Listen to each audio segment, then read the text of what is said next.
वो एग्जाम कर लाना, वो एग्जाम कर लाना, वो एग्जाम कर लाना।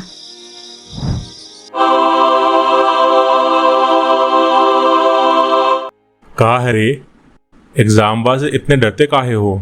बेटा बहुत मेहनत करके पैसा लगा रहे हैं तुम पर। क्या आपके लड़के के टेस्ट हैं? हाँ। क्या आपका लड़का लुल्ल बटे सन्नाटा है? हाँ। अरे तो भैया वंश स्टडी जोन को सब्सक्राइब करो ना, वही आपको मनोरंजन के साथ साथ ज्ञान की प्राप्ति होगी। किसका टेस्ट है आज? सामाजिक का, उसमें अर्थव्यवस्था के क्षेत्र वाले पार्ट का टेस्ट है।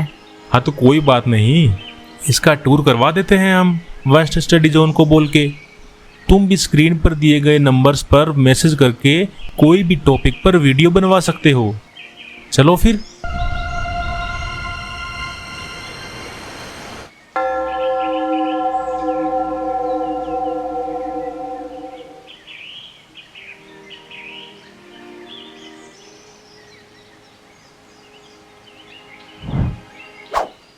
ये हैं वंश स्टडी जोन के रिप्रेजेंटेटिव, ये हेल्प करेंगे आपकी।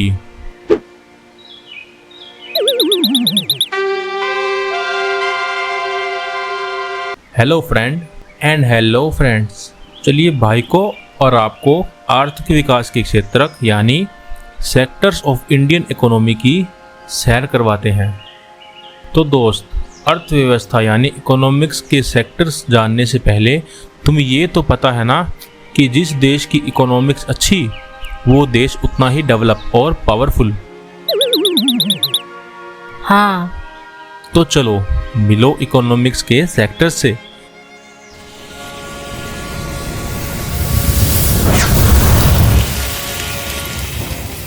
ये है प्राथमिक यानी primary sector. Wherever I go, wind flow। पूरा बताइए हमारे दोस्तों को अपने बारे में। मैं हूँ प्राइमरी सेक्टर, मुझ में वो सारी चीज़ें समाहित है जो हमें प्रकृति से डायरेक्ट मिलती है, जैसे फल, सब्जियाँ, फसलें, दूध, कोयला, पेड़, एयर आदि। हमारे अंदर मेनली कृषि आती है।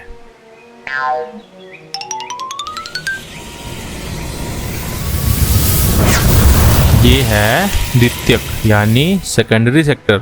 हम हैं सेकेंडरी सेक्टर और हम हैं सबसे अच्छे एक्टर। हमारे मतलब आपको मत सिखा, चल।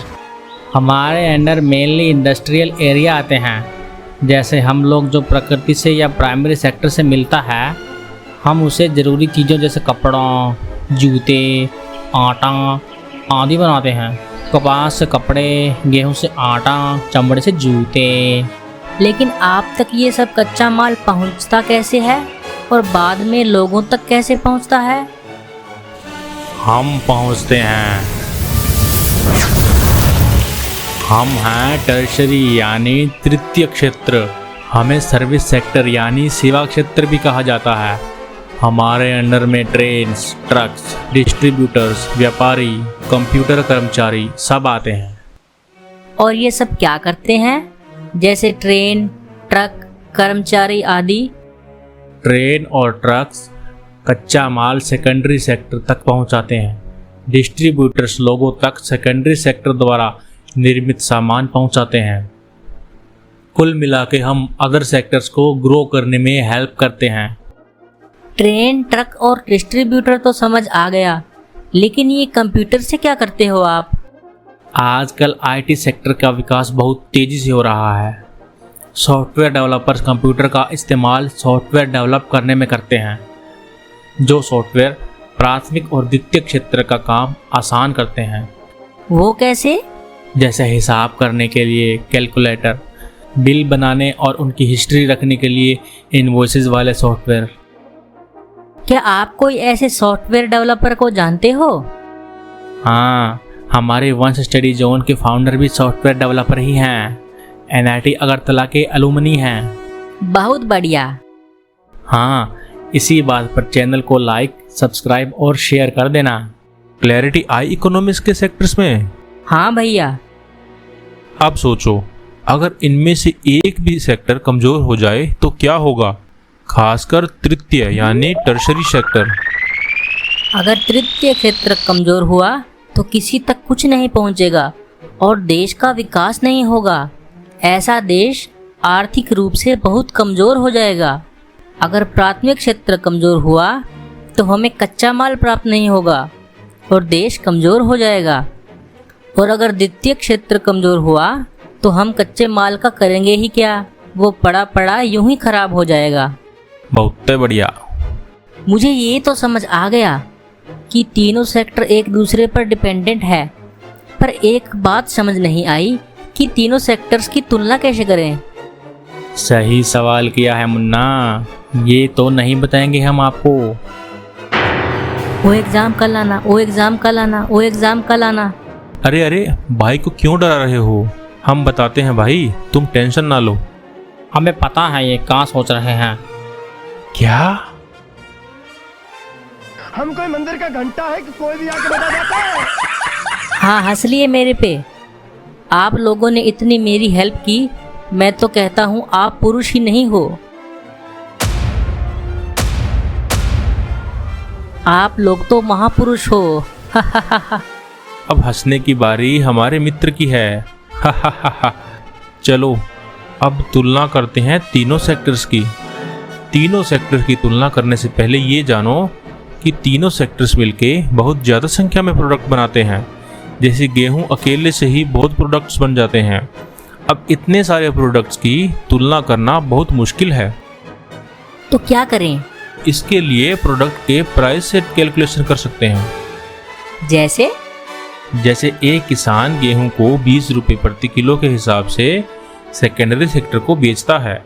फिर सेकेंडरी सेक्टर उस गेहूं से आटा पीसकर उसे आगे 25 रुपये में बेचता है और फिर फैक्ट्री वाले उसमें चीनी, तेल आदि मिलाकर उसके 4 पैकेट बिस्किट बनाते हैं जो 20 रुपये पर पैकेट के हिसाब से बिकता है।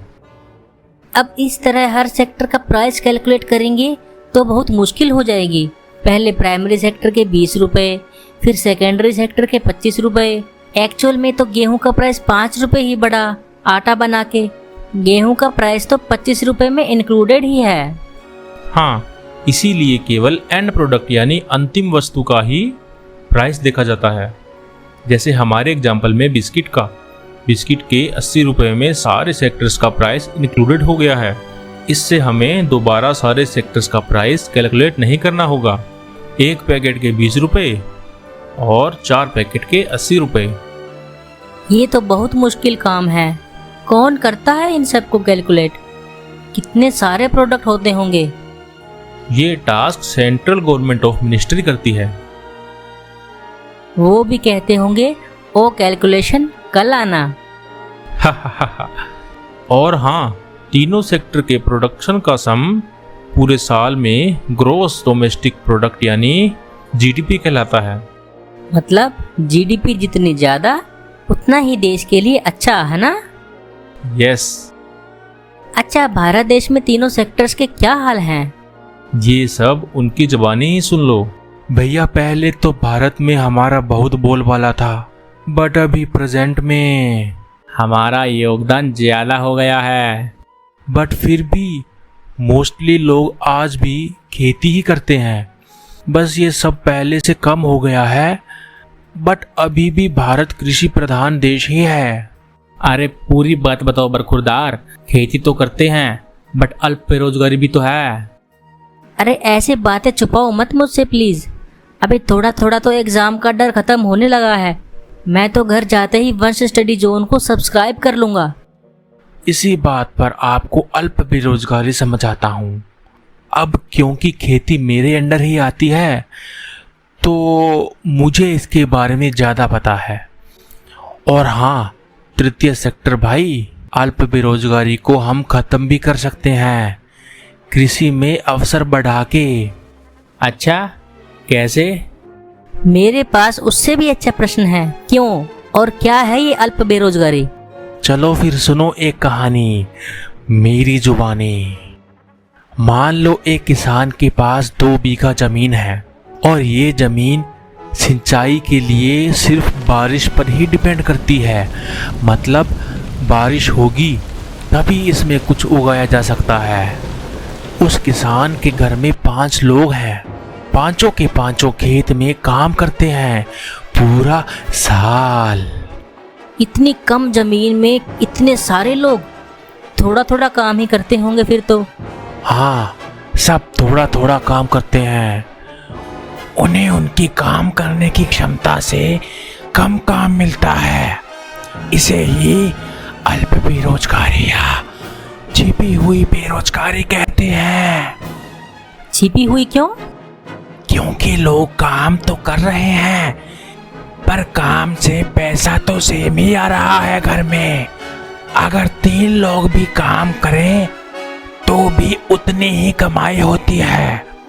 तो लोग तो इस केस में बेरोजगार ही हुए ना। लेकिन ये खुली बेरोजगारी से अलग है। खुली बेरोजगारी?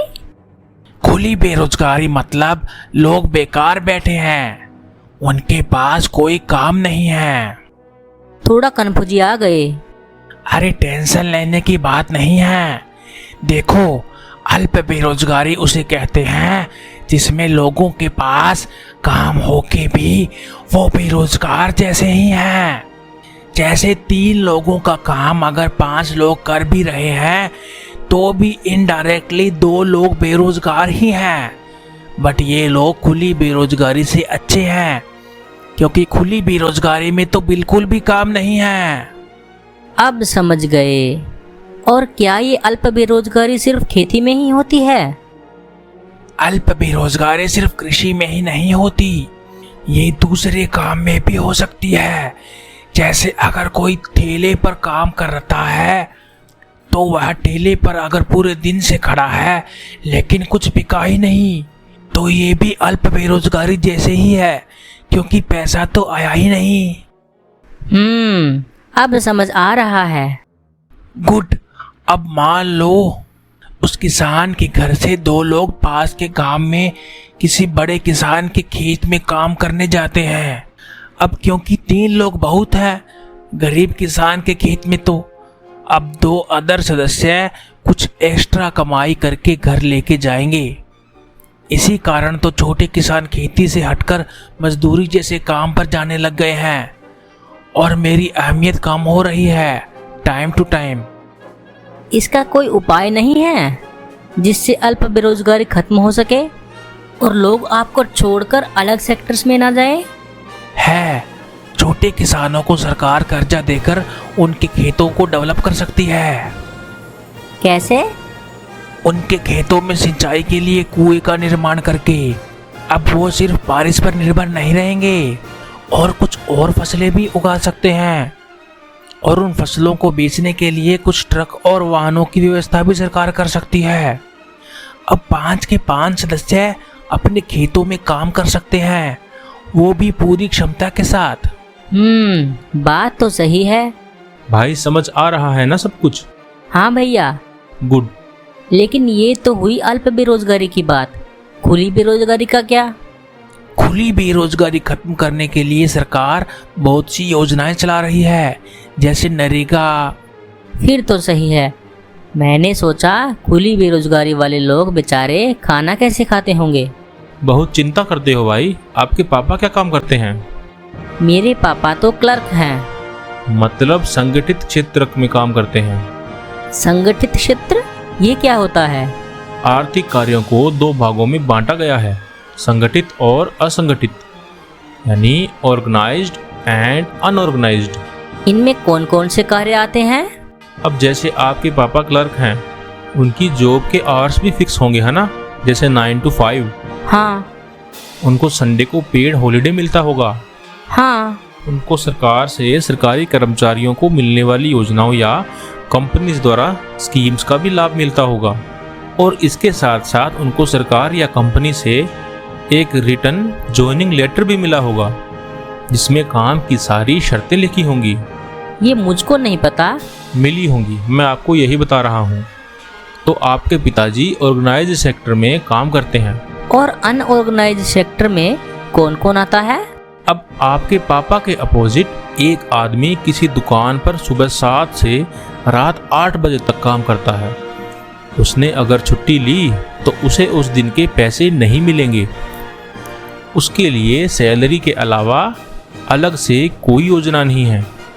उसे कोई फॉर्मल लेटर भी नहीं दिया गया।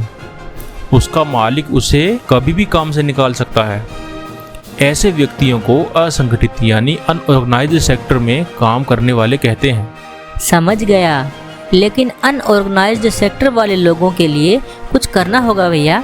उनका तो बेचारों का बहुत बुरा हाल होता होगा और बहुत शोषण भी होता होगा। इसके लिए सरकार अनेक प्रयास कर रही है, जैसे सरकारी काम की योजनाएं चलाना, जैसे नरेगा, जिससे मजदूरों का शोषण कम हो सके। फिर तो सही है। बहुत दया आती है भाई तुम्हें सब पर। इनके अलावा भी कोई और सेक्टर्स हैं या इतने ही हैं? एक और है, स्वामित्व या ओनरशिप के आधार पर सेक्टर्स। ओनरशिप के आधार पर? हाँ, इनमें 2 सेक्टर्स हैं, पब्लिक और प्राइवेट। अब पब्लिक सेक्टर में इकोनॉमिकल एक्टिविटीज़ को सरकार हैंडल करती है और प्राइवेट वाले का प्राइवेट लोग। जैसे रेलवे, पोस्ट ऑफिस, ये सब पब्लिक फैसिलिटीज़ हैं, बट इन्हें सरकार हैंडल करती है। जबकि टाटा आयरन, कंस्ट्रक्शन का काम प्राइवेट कंपनीज हैंडल करते हैं। समझे? समझ गए भैया, अब क्लैरिटी आई है भैया। Thank you very much. अब मैं कहूँगा वो एग्ज़ाम आना, क्योंकि अब मेरे साथ वंश स्टडी जोन है। दोस्तों, आपको भी हमारे पढ़ाने का तरीका अच्छा लगता है तो वीडियो को लाइक, सब्सक्राइब और शेयर करें। अब मिलते हैं अगली वीडियो में, तब तक के लिए बाय बाय।